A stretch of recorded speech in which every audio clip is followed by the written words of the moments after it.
Michelle Obama refused to date Barack as she vowed to focus on career. Michelle Obama refused to date husband Barack before their relationship started, as she wanted to focus on her career in law. The 58-year-old has opened up on her best-selling memoir Becoming, describing her anxiety over whether it was any good, but was reassured by Barack, who put his arms around Michelle, as he comforted the former First Lady of the United States. The author, who became a multimillionaire after Becoming's release in 2018, admitted how she laid awake anxious in my bed, worried that these little stories could bear the enormous load. It would go on to become one of the world's biggest-selling books, cementing her legacy as an iconic figure for women to look up to. In the book, Michelle's initial closeness to Barack, 59, was not apparent, as she refused to get involved with him when they first met.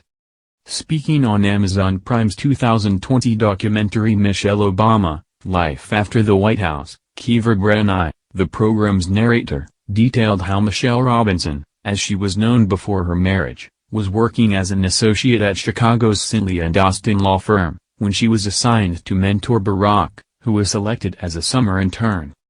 Barack had achieved the internship due to his exceptional work as a law student at Harvard University, with Michelle claiming Barack had been like no one she had ever met. Ms. Brennan said, in her book Becoming, Michelle expresses that the growing praise that surrounded the confident young Barack seemed at odds with his easygoing attitude. She added, despite a fluttering interest in this cool cat from Hawaii, Michelle, being career-focused, refused to date. It's safe to say Barack had other ideas. Professor Natasha Linstead, a government specialist from the University of Essex, explained how Barack was definitely pursuing Michelle, and while she had her reservations, the soon-to-be politician eventually won her over.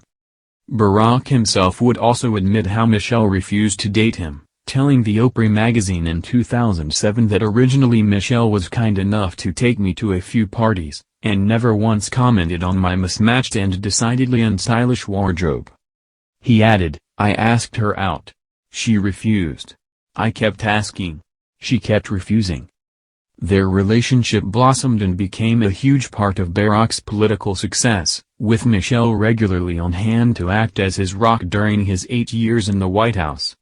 Such was its influence, a plaque would be installed in Hyde Park Shopping Center, in Illinois, to mark the spot where the couple had their first romantic encounter. It reads, on our first date, I treated her to the finest ice cream Baskin-Robbins had to offer, our dinner table doubling as the curb. I kissed her and it tasted like chocolate. While Barack would eventually win Michelle over, she was skeptical of the hype surrounding him when he first entered the law offices in the late 80s. In Becoming, she wrote how Barack had already created a stir at the firm, as some secretaries who had already met him when he came for an interview said that on top of this apparent brilliance he was also cute. She continued, in my experience, you put a suit on any half-intelligent black man and white people tended to go bonkers. I was doubtful he'd earned the hype. Although she remained unmoved after seeing a picture of Barack, which she described was a less than flattering, poorly lit headshot of a guy with a big smile and a whiff of geekiness, she would eventually warm to him. She added, despite my resistance to the hype that had preceded him, I found myself admiring Barack for both his self-assuredness and his earnest demeanor. More recently, Michelle spoke to the Sunday Times about the memoir, admitting her pride in it and what it means to me.